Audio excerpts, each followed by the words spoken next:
Piala Malaysia 2023 ini langsung saja diberikan kepada GDT, saudara-saudara.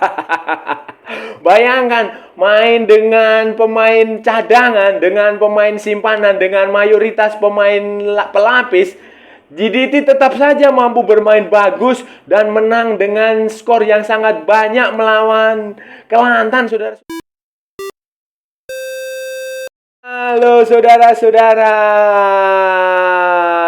jumpa lagi dengan komentator gadungan di sini. Dengan komentator yang gadungan.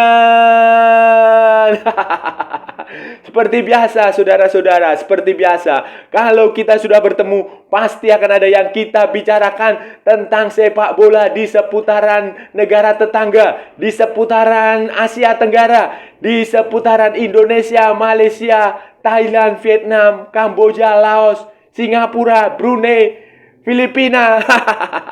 Pokoknya di negara-negara sekitar. Jadi jangan ada lagi yang bertanya lah, kenapa sih Bang, YouTuber Indonesia kok sibuk membicarakan sepak bola Malaysia? Ya, namanya juga bahasan kita bahasan sepak bola Asia Tenggara. Masa kita bahas sepak bola di Zimbabwe? Pokoknya apa aja kita bahas, saudara-saudara. Baik yang bermanfaat maupun yang tidak bermanfaat. Baik yang berguna maupun yang tidak berguna. Baik yang menyenangkan maupun yang membosankan. Bebas, saudara-saudara. Bebas, bebas, bebas. Yang penting sopan. Dan hari ini, saudara-saudara, hari ini saya ingin menganalisis, mereaksi, membahas tentang pertandingan yang baru saja dimenangkan oleh Johor Darul Takzim di Piala Malaysia melawan Kelantan FC. Tampil dengan gabungan, dengan mayoritas pemain simpanan, dengan pemain cadangan, GDT tetap mampu tampil luar biasa melawan Kelantan FC. Mereka menang 5-1 di round 16, di babak 16 besar Piala Malaysia, meskipun Jordi Amat tidak bermain menjadi kapten. Nah, ini akan seperti apa, saudara-saudara? Ini akan kita bahas, akan kita ulas, akan kita bicarakan di edisi kali ini, saudara-saudara.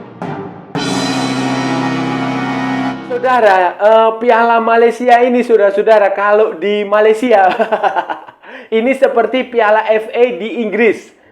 Di Inggris, ya, dia Piala FA seperti Piala FA di Inggris. Piala FA di Inggris itu adalah piala tertua di dunia. Kompetisi yang sudah ada sebelum Liga Premier atau Liga Inggris, English Football League itu diselenggarakan. Piala Malaysia ini juga sudah ada sejak sebelum Malaysia merdeka dari Inggris, dari British. Itu dia sudah ada, mungkin usianya sudah 100 tahun lebih lah, saudara-saudara. Sejak 1921. Sejak 1921, didirikan pada 20 Agustus 1921. Jadi dia sudah historinya itu, sejarahnya itu sudah sangat panjang, dan ini menjadi salah satu kompetisi yang paling bergengsi di Malaysia yang melibatkan banyak klub, bukan hanya di Liga Super melainkan juga di level-level di bawahnya. Dan kompetisi semacam ini tidak ada di Indonesia. Kita harus jujur mengakui kompetisi semacam ini tidak ada di Indonesia. Karena Indonesia juga ada Piala Indonesia, tetapi tidak jalan.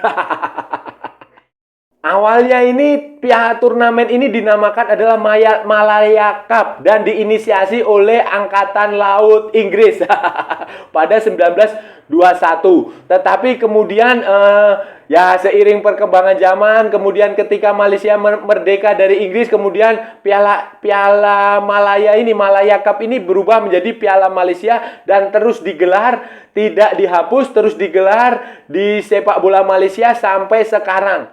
Dan di turnamen ini, di kompetisi ini, di Piala Malaysia ini, Selangor menjadi menjadi klub, menjadi yang paling sering menjuarai. Total 33 kali dan 17 runner up. Di peringkat kedua ada Singapura dengan 24 piala dan 19 kali runner up. Kemudian ada Perak, kemudian ada Kedah Darul Aman. Perak 8 kali, Kedah Darul Aman 5 kali. Sementara Johor Darul Takzim sendiri itu baru 3 kali memenangkan Piala Malaysia dan 2 kali menjadi runner up. Ya, itu normal, saudara, normal karena GDT ini baru akhir-akhir baru 10 tahun terakhir ini benar-benar serius pada pertandingan putaran babak 16 besar round 16 Piala Malaysia 2023 hari Jumat malam. Jumat malam itu di Stadion Sultan Muhammad IV kalau nggak salah. Di Kelantan, di Kota Baru. GDT mampu unggul, mampu menang 5-1. 5-1 saudara-saudara melalui gol-gol dari Bergson, kemudian Haverty 2 gol, kemudian Syahrul 1 gol dan Nasmi. Langsung mereka unggul 5-0 sebelum sebuah tendangan keras keren dari luar kotak penalti di sebelah sudut kiri, dekat sudut kiri gawang pertahanan kotak penalti. GDT dilepaskan salah satu pemain Kelantan. Gol yang sebenarnya cukup bagus. Dan ini adalah kemenangan yang bagus dengan pertandingan yang sangat bagus. Kenapa saya bilang ini sangat bagus, saudara-saudara? Karena kalau saudara-saudara perhatikan, GDT bermain seperti biasa. Walaupun mayoritasnya adalah pemain pelapis, pemain cadangan, pemain simpanan. Sementara Kelantan juga tidak bermain dengan ultra defensif. Tidak mengambil opsi untuk bertahan total. Mereka tidak parking bus, tidak parkir bus, tidak parkir bus, tidak menumpuk pemain di pertahanan. Mereka tetap memberikan perlawanan yang saya rasa harus kita berikan apresiasi, harus kita salut, harus kita beri acungan jempol. Kelantan tidak gentar walaupun dia tahu GDT adalah tim terkuat di Malaysia. Dia tahu bahwa melawan GDT itu kemungkinan kalahnya itu adalah 90%.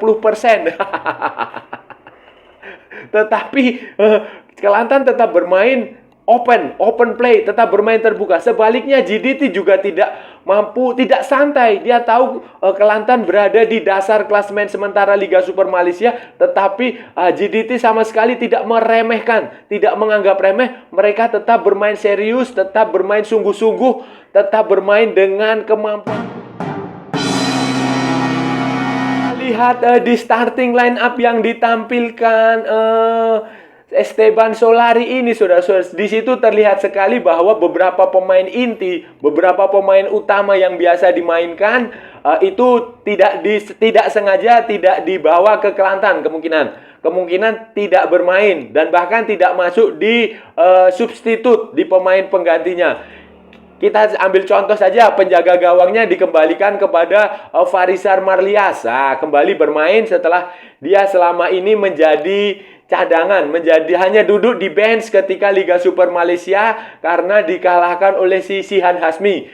Kemudian ada beberapa pemain seperti si Nasmi Faiz itu juga ikut bermain. Kemudian Syahrul Saad juga bermain dan Haverty Fernandes itu juga kembali mendapatkan kepercayaan bermain setelah dia bergabung datang ke Johor Darul Tamsim beberapa hari yang lalu.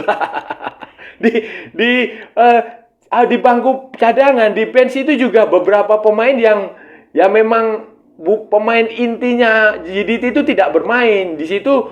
Seperti Jordi Amat itu tidak ada di situ. Kemudian ada lagi yang dimainkan yang diduduk di bangku cadangan seperti Hasim Najli, kemudian seperti Mahamadou Soumaré itu juga ada, saudara-saudara. Duduk di bench. Kemudian Haswan Bakri. Ya, jadi pokoknya ini adalah kombinasi antara pemain simpanan, pemain cadangan, pemain pelapis dengan pemain utama. Dan sementara di Kelantan FC itu tetap bermain dengan serius, saudara-saudara, dengan kekuatan penuh karena mereka sadar bahwa kualitas GDT itu kalau dilawan dengan pemain cadangan, dengan pemain simpanan itu akan semakin kalahnya semakin telak. Dan yang menarik adalah Nathaniel Siringo, pemain muda Indonesia itu diberi kepercayaan menjadi kapten tim. Saudara-saudara, dan ini gokil. Dan sayangnya ini, saudara-saudara, sayangnya Jordi Amat tidak main. Kalau Jordi Amat bermain, dan si Farisal Marlias tidak bermain, maka Jordi Amat akan menjadi kapten. Dan ini berarti akan ada 2 pemain Indonesia menjadi kapten di pertandingan sepak bola di Malaysia.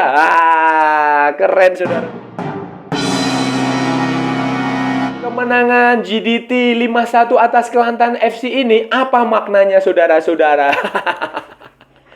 Maknanya adalah GDT punya potensi, punya peluang besar, punya kesempatan emas untuk mengakhiri musim kompetisi 2023 ini dengan gelar Piala Malaysia. Sama seperti musim 2022. Dan kemungkinan besar pula, kemungkinan yang paling besar pula adalah GDT akan mengakhiri musim 2023 dengan treble winners.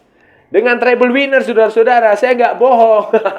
Kenapa? Karena Piala FA mereka sudah menang. Mereka sudah juara setelah mengalahkan Kuala Lumpur City FC 2-0, 2-0 beberapa minggu lalu.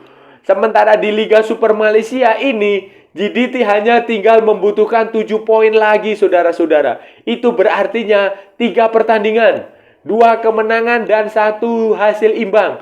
Bahkan kalau Selangor atau Kedah Darul Amal tergelincir kalah di pertandingan berikutnya, bisa saja GDT hanya tinggal membutuhkan 4 poin atau 5 poin saja, saudara-saudara. Jadi ya sekarang ini fokusnya ada untuk sementara ini ya, sebelum Liga Champion Asia digelar, fokus GDT adalah Piala Malaysia. Kemenangan di Piala Malaysia ini akan membuat mereka kembali mendapatkan treble winner, dan ini ya sebuah prestasi yang saya rasa tidak akan mungkin diulangi.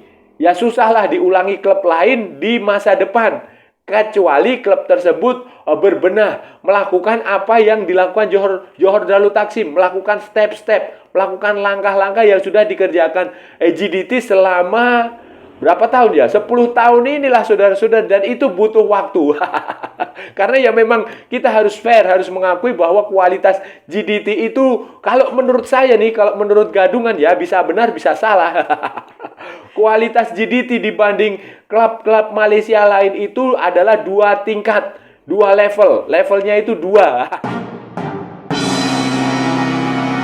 Saya bilang Piala Malaysia 2023 ini sebaiknya langsung saja diserahkan kepada GDT, saudara-saudara.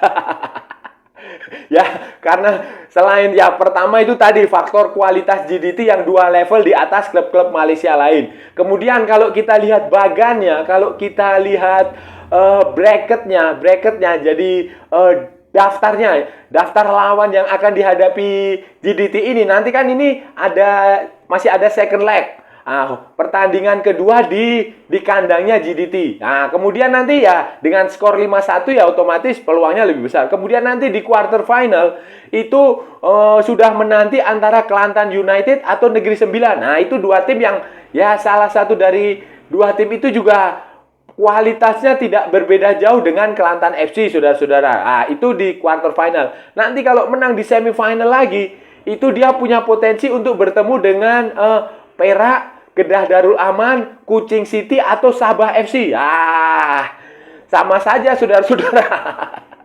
Sama saja. Siapapun yang akan dijumpai di semifinal itu tetap aja akan bisa dikalahkan dengan mudah oleh Johor Darul Takzim, saudara-saudara. Nanti di final itu ya kemungkinan dia bisa bertemu lagi dengan Kuala Lumpur City FC atau Selangor, saudara-saudara. Bisa juga Terengganu. Jadi itulah ramalan prediksi dari komentator Gadungan. Tapi saya rasa kemungkinan bisa saja berjumpa dengan Selangor atau kembali KL City di final. Tapi apapun itu, apakah Selangor, apakah KL City, atau mungkin saja Terengganu, ya tetap saja kualitas GDT di atas mereka. Dan itu sudah dibuktikan ketika pertandingan di Liga Super Malaysia 2023 kan. Baik saat bermain home maupun away, GDT tetap bermain dengan bagus, dengan sangat solid, dengan tangguh, tidak bisa dikalahkan. Apa yang harus dilakukan dengan Kelantan FC, saudara-saudara?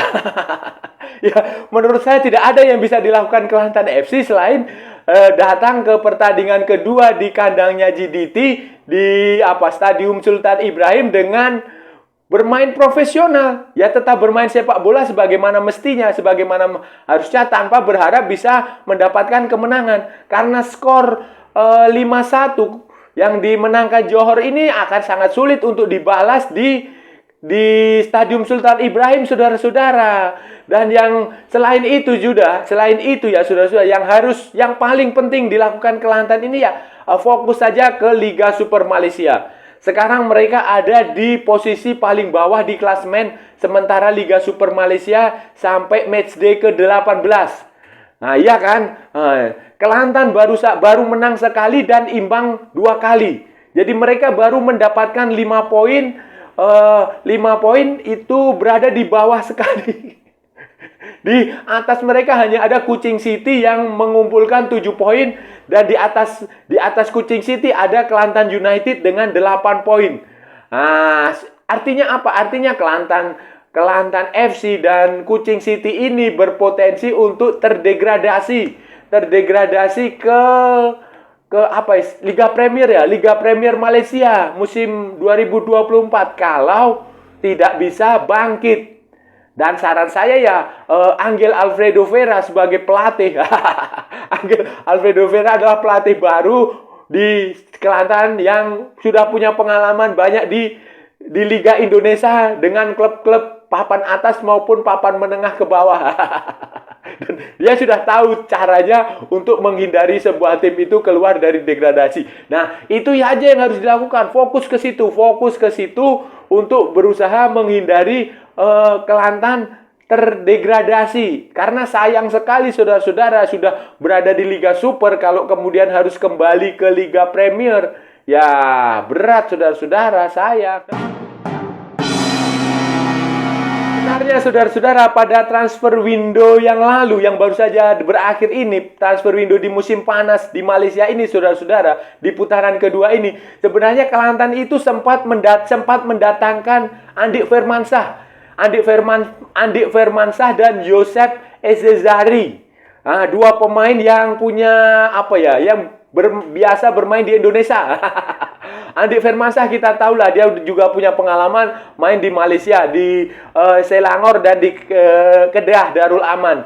Kemudian dia bermain awalnya itu sudah diperkenalkan secara resmi di Instagramnya Kelantan FC.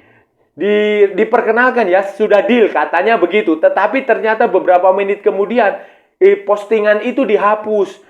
Dan ternyata setelah dilakukan klarifikasi, dilakukan penelusuran, Andik Firmansyah dan Kelantan FC itu belum sepakat soal berbagai macam hal. Jadilah Andik Firmansyah batal, tidak jadi bergabung dengan Kelantan FC. Hal yang sama dengan Joseph Ezezari. Joseph Ezezari ini penyerang asal Spanyol, keturunan Maroko yang sangat tajam waktu bermain di Persik Kediri di Liga 1 Indonesia. Dia juga sempat main di Bayangkara FC.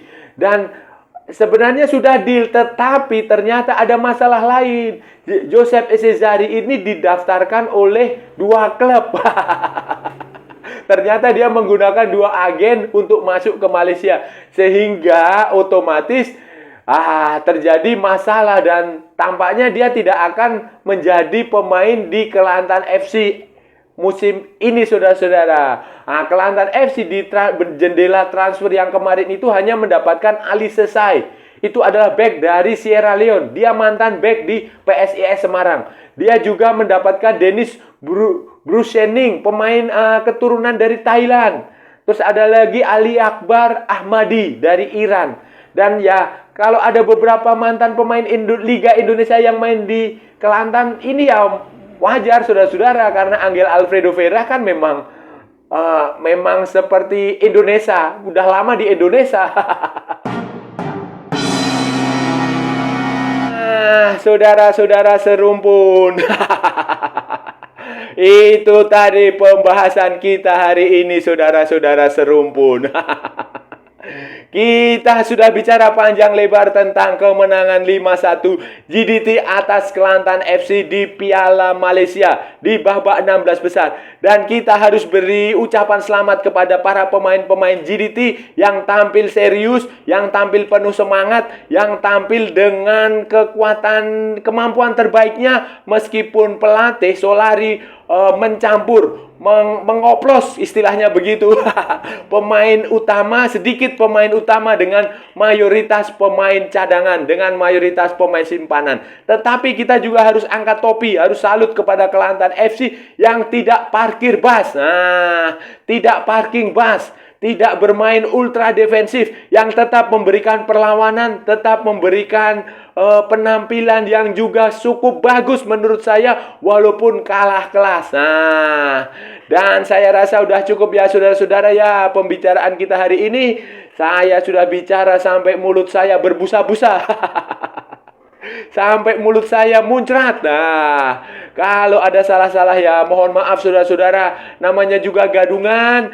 Tetapi saudara-saudara, kalau benar berarti sebuah kebenaran. Kalau saudara-saudara merasa channel ini bermanfaat, silahkan like, share, and subscribe. Tetapi kalau tidak saudara-saudara, abaikan saja. Jangan ditonton. Jangan pula dihujat. Diabaikan saja, skip. Tetapi jangan juga di-report saudara-saudara, karena kasihan saya. Ikuti pula akun media sosial Komentator Gadungan. Ada di Instagram, ada di Facebook, ada di TikTok. Oke saudara-saudara, sampai bertemu lagi di edisi-edisi berikutnya dengan tema-tema yang jauh tidak bermanfaat, dengan tema-tema yang jauh tidak berguna, dengan tema-tema yang jauh membosankan.